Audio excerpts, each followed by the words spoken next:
नमस्कार, मैं हूं प्रियांशी श्रीवास्तव। आज हम बात करेंगे देश का दिल कहे जाने वाले मध्य प्रदेश की। मोहन सरकार ने अपना तीसरा और अब तक का सबसे बड़ा बजट पेश कर दिया है। जब वित्त मंत्री जगदीश देवड़ा विधानसभा में 4,38,317 करोड़ रुपए का हिसाब किताब पढ़ रहे थे तो सदन में हंगामा भी हुआ और तालियां भी बजी। लेकिन शोर शराबे से दूर इस भारी भरकम बजट के अंदर आपके और हमारे भविष्य का एक बड़ा रोड मैप छिपा है। आज हम आंकड़ों के जाल में नहीं उलझेंगे, बल्कि ये समझेंगे कि इस बजट का आपकी जेब, आपके खेत और आपके बच्चों की पढ़ाई पर क्या इम्पैक्ट पड़ने वाला है।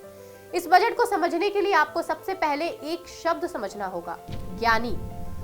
यानी कि ज्ञानी मॉडल। सरकार ने अपनी पूरी प्लानिंग इसी के इर्द गिर्द बुनी है। यहाँ जी का मतलब है गरीब, वाई का मतलब है युवा, ए से अन्नदाता यानी कि किसान, एन से नारी शक्ति और दो आखिरी के आई का मतलब है इंफ्रास्ट्रक्चर और इंडस्ट्री। सरकार का नैरेटिव साफ है कि वे समाज के हर तबके को साथ लेकर 2047 के समृद्ध मध्य प्रदेश की नींव रखना चाहते हैं। लेकिन इस बार जो सबसे अनोखी बात रही वो थी रोलिंग बजट। मध्य प्रदेश देश का पहला ऐसा राज्य बन गया है जिसने सिर्फ अगले एक साल की नहीं बल्कि आने वाले 3 सालों की संभावित प्लानिंग भी जनता के सामने रख दी है। इसे आप सरकार की डायनेमिक प्लानिंग भी कह सकते हैं, जहां वे सिर्फ आज की नहीं बल्कि कल की चुनौतियों का भी पहले से समाधान खोज रही है। अब बात करते हैं उस तबके की जो मध्य प्रदेश की आत्मा है, हमारे किसान। सरकार ने साल 2026 को किसान कल्याण वर्ष घोषित कर दिया है। खेत और उससे जुड़े क्षेत्रों के लिए 1,15,013 करोड़ रुपए का जो आवंटन हुआ है वो ऐतिहासिक है। अक्सर शिकायत रहती है कि बजट का पैसा किसानों तक पहुंचता नहीं है, लेकिन इस बार सरकार ने जीरो बेस्ड बजटिंग और पारदर्शिता पर जोर दिया है। किसानों को शून्य बजट पर कर्ज मिलना जारी रहेगा, लेकिन असली मास्टर स्ट्रोक है सिंचाई का लक्ष्य।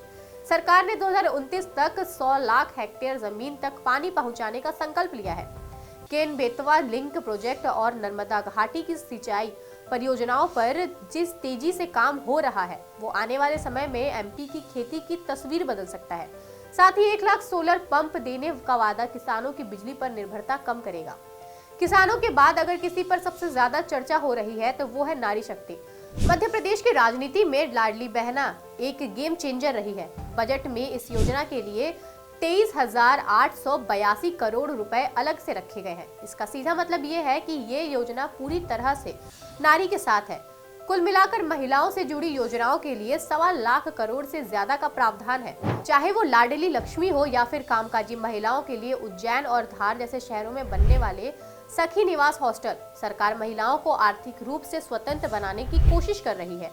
एक बहुत ही संवेदनशील फैसला जो इस बजट में देखा वो है 1 अप्रैल 2026 से तलाकशुदा बेटियों को भी परिवार पेंशन के दायरे में लाना। ये एक ऐसा बड़ा सामाजिक सुधार है जो कई परिवारों को संबल देगा।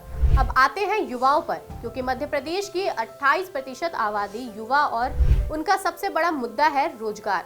वित्त मंत्री ने ऐलान किया है कि पुलिस विभाग में 22,500 पदों पर भर्ती की प्रक्रिया चल रही है। इसके साथ ही शिक्षा विभाग में 15,000 शिक्षकों की भर्ती प्रस्तावित है। छात्रवृत्ति के लिए करीब 986 करोड़ रुपए रखे गए हैं। लेकिन सरकारी नौकरी से अलग सरकार अब युवाओं को इंडस्ट्री के लिए तैयार कर रही है। ग्वालियर में जो टेककॉम मैन्युफैक्चरिंग जोन विकसित करने की बात हुई है और प्रदेश भर में 48 नए औद्योगिक पार्क बनाने का प्लान है, वो आने वाले समय में निजी क्षेत्र में रोजगार के हजारों नए मौके पैदा करेंगे। अगर ये प्रोजेक्ट समय पर पूरे होते हैं तो एमपी के युवाओं को काम की तलाश में दूसरे राज्यों में जाने की जरूरत नहीं पड़ेगी। इंफ्रास्ट्रक्चर के मामले में भी सरकार ने अपना बड़ा खजाना खोला है।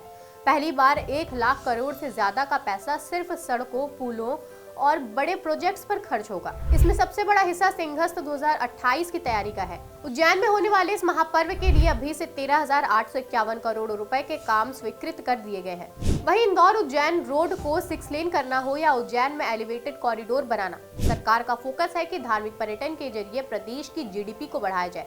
वहीं मुख्यमंत्री मजराटोला सड़क योजना के तहत उन छोटे गांवों को भी पक्की सड़कों से जोड़ा जाएगा जो अब तक मुख्य धारा से कटे हुए थे।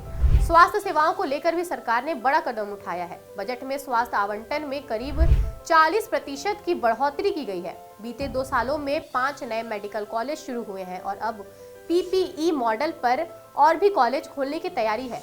आयुष्मान भारत योजना के लिए 1,277 करोड़ रुपए का प्रावधान ये दिखाता है कि सरकार सस्ते और सुलभ इलाज को हर नागरिक तक पहुंचाना चाहती है। इसके अलावा 1256 नर्सिंग पदों पर भर्ती प्रक्रिया भी जारी की गई है, जिससे अस्पतालों में स्टाफ की कमी दूर होगी। अब समझने वाली बात यह है कि बजट में योजनाएं और आंकड़े बहुत प्रभावशाली हैं, लेकिन असली चुनौती इनके इम्प्लीमेंटेशन यानी कि जमीन पर उतारने की होती है। मध्य प्रदेश में बढ़ता हुआ कर्ज और राजकोषीय घाटा यानी कि जीएसडीपी का 3.87% एक ऐसी सच्चाई है जिसे सरकार को बहुत संभल कर मैनेज करना होगा। विपक्ष का सवाल यही है कि इतना पैसा आएगा कहां से। सरकार का भरोसा राजस्व प्राप्तियों में होने वाले 10.6% की बढ़ोतरी पर है। एक बड़ी राहत यह है कि इस बजट में आम जनता पर कोई नया टैक्स नहीं लगाया गया है। इस बजट का एक और आधुनिक पहलू है मल्टी डायमेंशनल पॉवर्टी इंडेक्स यानी कि MPI का इस्तेमाल।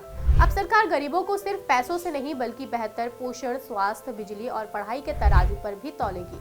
ये एक मैच्योर सरकार की निशानी है जो आंकड़ों से आगे बढ़कर लोगों की क्वालिटी ऑफ लाइफ सुधारना चाहती है। तो दोस्तों, मध्य प्रदेश का ये बजट 2026-27 का एक ऐसा कोशिश है जहां लाडली बहनों और किसानों की फिक्र भी है और 2047 के विकसित MP का एक बड़ा सपना भी।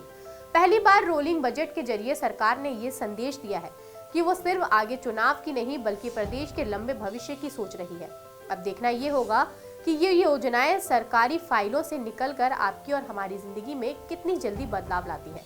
आपको क्या लगता है, क्या किसान कल्याण वर्ष हमारे अन्नदाता की तकदीर बदल पाएगा या लाडली बहना और शिक्षा के ये बड़े बजट MP को नई ऊंचाइयों पर ले जाएंगे? अपनी राय कमेंट सेक्शन में जरूर लिखें और ऐसे ही बड़े मुद्दों पर बात करने के लिए बने रहें हमारे साथ। तब तक के लिए धन्यवाद।